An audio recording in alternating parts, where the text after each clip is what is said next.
Staying on development for a second, obviously there's a strong American humanitarian impulse, cares about the welfare of others, and yet a lot of skepticism about how effective development assistance can be, track record not as compelling as maybe one would like it to be, and even more, people look around, they look at our problems at home, deficits at home, our students worried about their future, jobs. How do you make the case, that this is obviously good to do, but necessary to do, given all the other demands for our resources? Well, I think that we'll never get an argument from me that we have to pay a lot of attention to what we need to do here in our own country in order to get our economy producing good jobs again, giving people upward mobility, returning a sense of economic security. That is obviously priority one.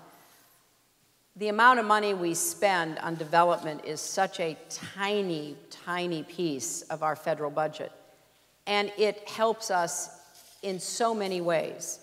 When there is a humanitarian disaster, whether it's an earthquake in Haiti or a terrible mudslide and flood in the Philippines and so many others in between, the American people have historically been very generous in trying to help people respond to the humanitarian disasters around the world, and I think we will continue to do that. And it's a public-private partnership. It's public tax dollars and it's private contributions. And it really sets a high standard for everyone else because, remember, much of the rest of the world has no history of philanthropy.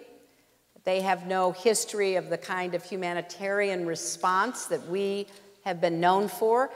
It's beginning to change. I want to see it change. I want to see the rising powers also contributing on humanitarian disaster relief, and we're beginning to see some of that. In other areas of development, we do a lot of work because it furthers American security interests.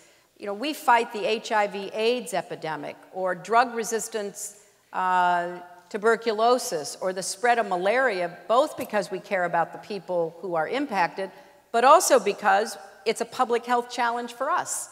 And so it's the kind of thinking that is both rooted in our moral obligation to help people in need, but also in a very hard-headed, clear-eyed analysis of what we need to do to get ahead of problems that may end up on our own doorstep.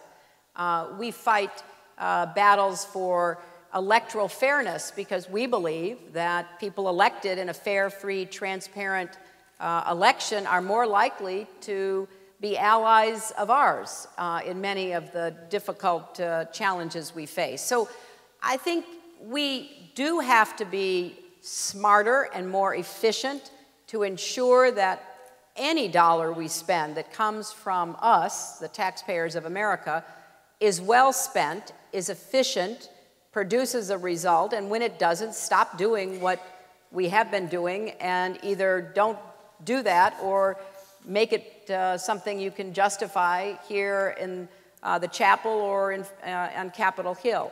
But I think if you look, and you can go now, we've put all of our foreign aid on the website of USAID. You can go and look at every penny of foreign aid. And contrary to what a lot of people believe, we do not spend 10 or 15% of the federal budget on foreign aid. I remember when I would campaign and people would say, balance the budget by cutting foreign aid. And I'd say, well, how much do you think we're spending? And they'd say, I don't know, 20%. And I'd say, well, how much do you think we should spend of the federal budget? Well, no more than 10. I'd say, okay.